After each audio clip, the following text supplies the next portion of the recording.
it's been a long road. I originally grew up in Belfast, but I was born in London, and I came from a very large family. My parents had 10 kids, and every one of us at one time was a member of Alcoholics Anonymous. 10 out of 10. And I always thought I was different, that somehow it missed me, that I wasn't an alcoholic. They were, but I was okay. And, I always thought I was like a mental defect, that I wasn't an alcoholic. I knew there was something wrong with me, because even at an early age, I was a liar, cheat, and a thief. I remember when my older brothers would come in drunk, and I was about 5 years old, I would pick their pockets when they were passed out drunk and take whatever money they had left over. Then the next day, it was absolute chaos. My brothers blaming one another, the older brothers, blaming one another and fighting one another because they all thought they robbed one another. And they never thought it was their 5-year-old brother. And we lived in this 3-story house in London, and there was a Jamaican family lived below us and a German family lived above us. And somehow me and this German kid figured in the mail which letters had checks in it. So we were stealing those letters and selling them to older kids. And this is when I was 5 or 6. And I had gotten in trouble with the police because in our back garden we had coal bunkers, and me and my younger brother would throw coal over the walls and damage cars below. So the police would come by, and we were in trouble with the police at that early age. And there was always a lot of drinking in our house. I mean, all my older brothers were all drinking at an early age, coming in drunk, and I kind of liked that because I always was stealing money from them, and we lived in London for 6 years, and we got deported by the British government, and but a little before that, my father was arrested, so I'd have to go to Brixton Prison to see my dad, and this was in like 73, 74, and they kind of kicked us out of England and sent us to Ireland, which I'm grateful for, because otherwise I'd had an English accent like some of my older brothers. And, we got to spend like 3 years in County Kerry. We lived in this little town, and, I was sent to Catholic school, and the nuns were trying to teach me Gaelic, the Irish language, and I wasn't having it. And the nuns didn't like me because I had an English accent at the time. And so the battle was on. I was from no age a very stubborn kid, and, fighting with other kids because they didn't like that, I was English, and, I couldn't understand these kids. They were Southern Irish, they had this weird accent. And, we lived there for 3 years, and it took that long before we were allowed to go to Belfast. That's where my family was originally from, and so we ended up in Belfast in about 77, and that was kind of like at the height of the troubles. There was a lot of bombings, shootings going on, and it was just a lot of chaos. And from an early age, I was constantly in trouble with the police. The first time I really got arrested for any serious charge was riotous behavior when I was 13, and by the time I was 17, I was facing 6 years in prison for malicious wounding. I had 4 felony arrests before I turned 18. And, my first 26 years of my life was nothing but chaos.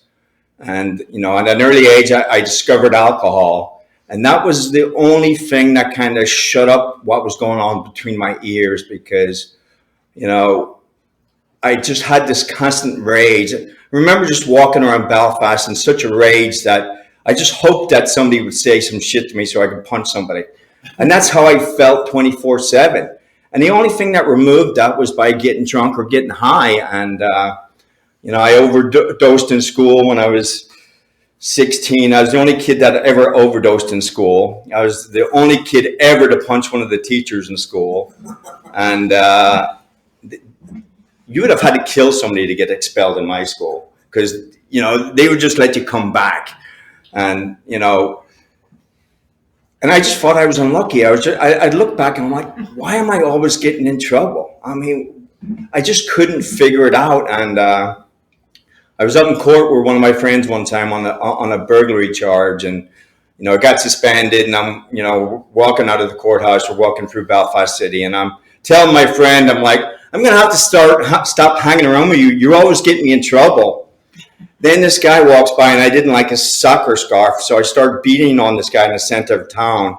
And the cops come, and my buddy's like, "Oh yeah, I get you in trouble." And it was one of those moments where I'm like, "Shit, maybe he's right. Maybe it's not everybody else. Maybe I have something to do with the chaos that's going on in my life." But I really never looked at it after that, and I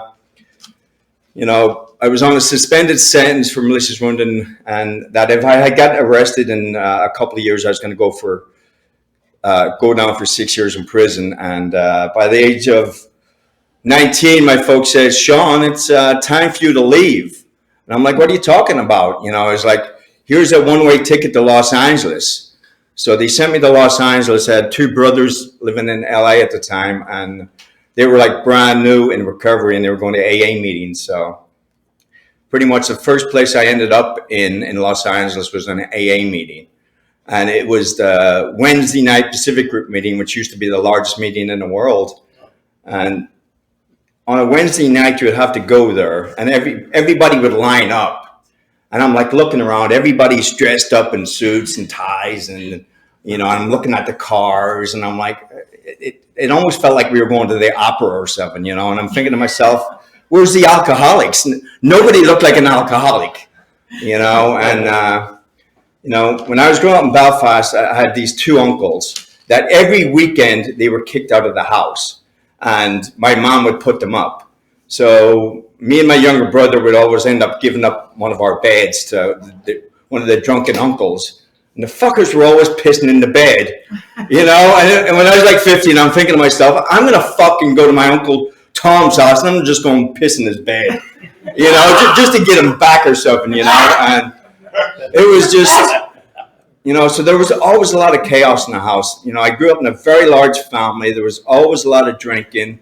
And I'd be like the bartender for all my aunts and uncles. And I'd be making right versions or screwdrivers. And, I'd be feeding them all alcohol. But then I'd have a little bottle for myself that I'd put vodka, gin, whiskey. And when they were all drunk, I would take off and have a little party for myself. And so I knew alcohol worked. That was the only thing that I got relief. That was the only time I could sleep is when I passed out drunk. Because even from the age of 16, just that shitty committee going on in my head, I just didn't know how to get through life. And so I end up in Los Angeles. I'm 19 years old, and my brothers are telling me, "Sean, you need to sober up. You need to get your life together." And they were, taking me to meetings, and I went to that Wednesday night Pacific Group meeting. There was like 800 people there, and right off the bat, I didn't like it because people are wanting to shake your hand and hug you. And I'm like, back off. I was not into it. And I would listen to people like what I'm doing right now, share their story. And I'd be just like, these Californians are friggin' nuts. The first thing you learn in Belfast growing up is to keep your mouth shut. You don't say a word. You don't talk about anything that's going on in your life or anything that's going on in the neighborhood. And, here's all these people telling their life stories. And I was just amazed, but I was definitely not impressed, and after the meeting, I was talking to my brothers. I'm like, yeah, I can understand you don't want to drink and you don't want to drug, but why are you hanging around these strange Californians? It's like, if you just don't want to drink, just don't drink. And so if I wanted to hang out with my brothers, I'd have to go to meetings because they were going to meetings 7 days a week. And, definitely, I was not buying what Alcoholics Anonymous was selling. I mean, I was just way too full of rage.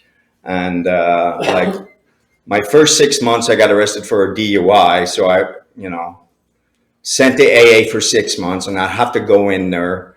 And people were like saying, "Sean, you need to get a sponsor. You need to work the steps." And my attitude was, sign my slip and leave me the hell alone. I have no intention of getting sober because, as far as I was concerned, that life was my problem and alcohol was my solution. I was not going to let anybody mess with that. And so I'd go in there for the 6 months. And, back in those days, they weren't doing any random UA. So I was smoking a little pot and popping pills. So I didn't drink for 6 months, but I was never sober. And, and as soon as that 6 months was done, I joined the party again. And, and that was my MO. I'd been arrested for 4 DUIs, only pulled over once. My MO was I'd always pass out behind the wheel, crash into fire hydrants, parked cars, or whatever else got in my way. And, I would end up in Alcoholics Anonymous again.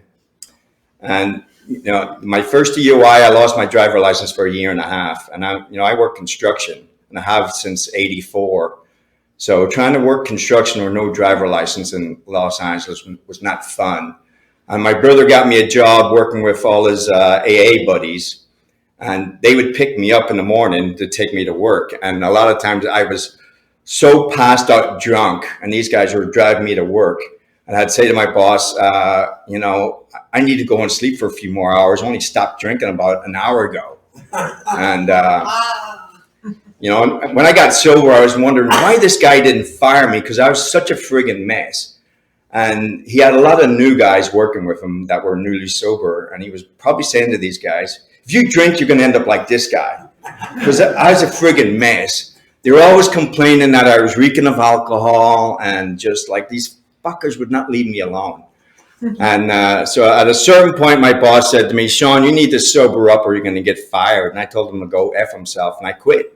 Because, I had a lot of ultimatums in my life, either from girlfriends or bosses, that I needed to quit alcohol. And I always chose alcohol. It was not, I didn't even have to think about it. It was just like, I really did believe that was my solution, that I was this mental defect that was full of rage and just didn't know how to live life. And I blamed everybody else. It was Belfast was my problem, and LA was my problem. The bosses were the problem. The girlfriend was the problem. It was never me. I was not the problem. And, my life spiraled out of control for like 6 years in LA. And then it was like, LA finally had enough of me, and I ended up moving up to Seattle because I'm like, nobody knows me in Seattle, and I knew one person up here. I came up here and thought I could start all over again, and all it took for me was a year, and I got arrested for a hit and run DUI. And it was like no more 6 months, it was 2 years with random UAs. And my first thought was, F this, I'm going back to LA, or I'm going to go back to Belfast. There's no way I can quit drinking for 2 years. It's not going to happen. And, for my first 7 years going in and out of meetings, my head always told me, you can't quit. Don't even try. Don't even try. And I listened to that voice for 7+ years. So here I am in LA or Seattle, just about a year, and I'm in Alcoholics Anonymous again. Not happy to be here. Bad attitude. People were same old war cry, get a sponsor, work the steps. And my attitude was, leave me the F alone, and I'm not staying, And after about 90 days of doing it my way, I had a meltdown, and I discovered if you're an alcoholic and you're not drinking and you're not working a program, it's not a fun place to be. And I called up one of my brothers in Los Angeles, telling him that Alcoholics Anonymous wasn't working for me, that I was having a meltdown and I wanted to drink more than I ever wanted to drink. And he said to me, do you have a sponsor? I said, no. Are you working the steps? I said, no. The only thing I did have was a home group. But, I really did not want to get sober. But my brother said to me, if you want your life to change, you better start listening to the people in the rooms of Alcoholics Anonymous. You better get a sponsor. You better start working the steps. And at that point, there was just a little bit of willingness, for me to do that. And, I got a sponsor, which was Danny O'Brien, and started working the steps. And I mean, this is a simple program. The answers are on the wall. I wish the rest of our life could be that easy. I mean, all it really took for me was for the first time in my life was start listening, follow directions. Because my first 26 years, I never listened to anybody. It was like F everybody. I didn't care. You know, my two nicknames growing up in Belfast was Hate the World and the Wee Bastard, because I was out of control. And, you know, so I ended up in Seattle, you know, and I ended up in Junction-Ross. And my first service position Danny made me do was a greeter. And I said, I'd rather pick up cigarette butts, you know, because I was not into hugging or shaking people's hands, you know, and, you know, I still had a lot of anger and rage in me. And, you know, I was just like a pissed off individual for the first 26 years of my life. And, you know, when I did that fourth step and I put pretty much my life down on a piece of, you know, I shouldn't say a piece of paper, it was like a book. I really got to see what was going on in my life. And I was like, fuck, everybody's right. It is me.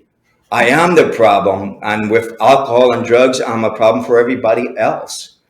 And that's when I became willing. I mean, the fourth step, more than any other step, saved me more than anything, because it truly was a rude awakening. I mean, what shocked me was how I didn't know this. When everybody told me this from like 16 years old to 26, what my problems were. But like I said, I could not listen to anybody. You know, it was like my way or the highway, consequences be damned. And so I started working through the steps, and my life started changing almost right away. I mean, you know, I learned to leave a lot of that anger and rage. You know, growing up in Belfast, I had 6 friends murdered, I had a brother murdered, uncle, cousin murdered. And so there was a lot of rage. You know, one of my brothers, he was the first brother of mine that was in Alcoholics Anonymous. He got murdered when he was passed out drunk. He didn't, you know, because he relapsed, he ended up getting murdered. And, you know, today I have 4 brothers sober in the program. I have 3 brothers with over 30 years in the program, and a younger brother too. And so Alcoholics Anonymous has saved a whole generation of my family. And I also had 2 sisters that were in the program over in England, and they've passed on from cancer and other things, but, you know, they died sober. And, you know, it just shocked me how simple, when I was finally ready to listen, how simple this program was. I mean, all I had to do was get a sponsor, meet my sponsor like a couple of times a week, sit down, listen, you know, get honest, which was something I was never honest about anything in my life. I was a liar and a cheat and a thief from an early age. And I was just an individual that believed that alcohol was the solution. And, you know, thanks to doing that fourth step, you know, when I discovered that I was the problem and that I better start listening to the people in these rooms, you know, that saved my life. You know, so I've been sober over 28 years now. And I've lived in the Seattle area for 29 years. I could never live in a place for longer than 6 or 7 years, because normally I'd be asked to leave, or I'd have to leave because I'd be in so much trouble. And, you know, I don't get evicted from where I live anymore. You know, the state of Washington doesn't take my driver license away because I pass out behind the wheel. I don't get in fist fights in bars because I don't hang around in bars, and I don't have that state of rage anymore in my life. You know, I have an attitude of gratitude. You know, I mean, I was an individual for 7 years, absolutely hated everything to do with Alcoholics Anonymous. And I knew it worked because I'd seen my brothers get sober, and my attitude was whoop-de-doo, because it seemed like a boring life to me. You know, I was wanting to live that party life, you know, till the day I died, you know. And, you know, I was just grateful that I finally surrendered and, you know, started listening to the sponsor and working through the steps. And, you know,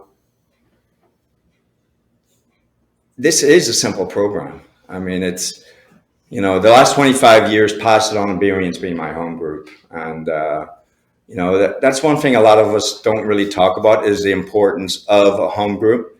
being responsible, showing up at the same place, being of service. And, after I had about 2 years in sobriety, I had a serious brain injury. I'm a carpenter. I tripped on an air hose and I had shot a nail through my brain, and almost died, and they saved me from, they took the nail out and I survived. And then 6 months later, I had a stroke, and I was having seizures. So for about 2 years, my life spiraled out of control. And I ended up having 4 brain surgeries. And what surprised the hell out of me, during that whole time, I never felt sorry for myself. I ended up losing my fucking driver license because I had a stroke and seizures. But members of AA would pick me up and take me to meetings, and, rather than my old way of life was about checking out, and my new way of life is about checking in. So I talked about what was going on in my life, and,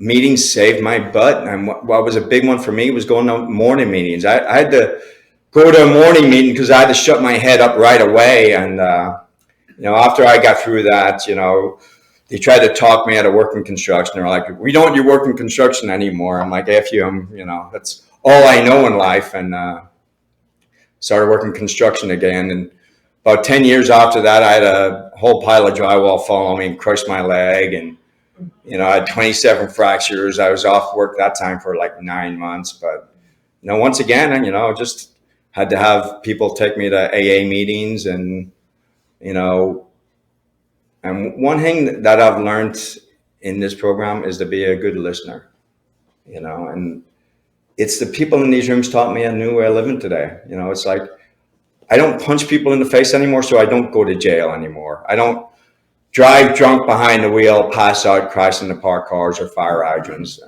There was a time when I was living in LA. This was during the LA riots.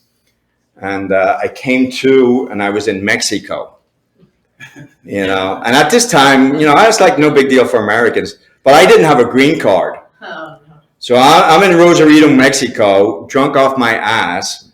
And I'm like, okay, I'm in Mexico. We may as well stay and enjoy ourselves. And somehow I came to, and I'm back in Los Angeles. That was a typical thing for me, that I'd be in blackouts for 3-4 days, sometimes a week. I really not remember anything that happened. Come to in jail, like that time I was facing 6 years in prison. Another time I came to, I was in Vegas, and and I would tell myself that I was just having fun. No big deal, I don't know why people are getting so upset, If people would just leave me alone and mind their own business. And, I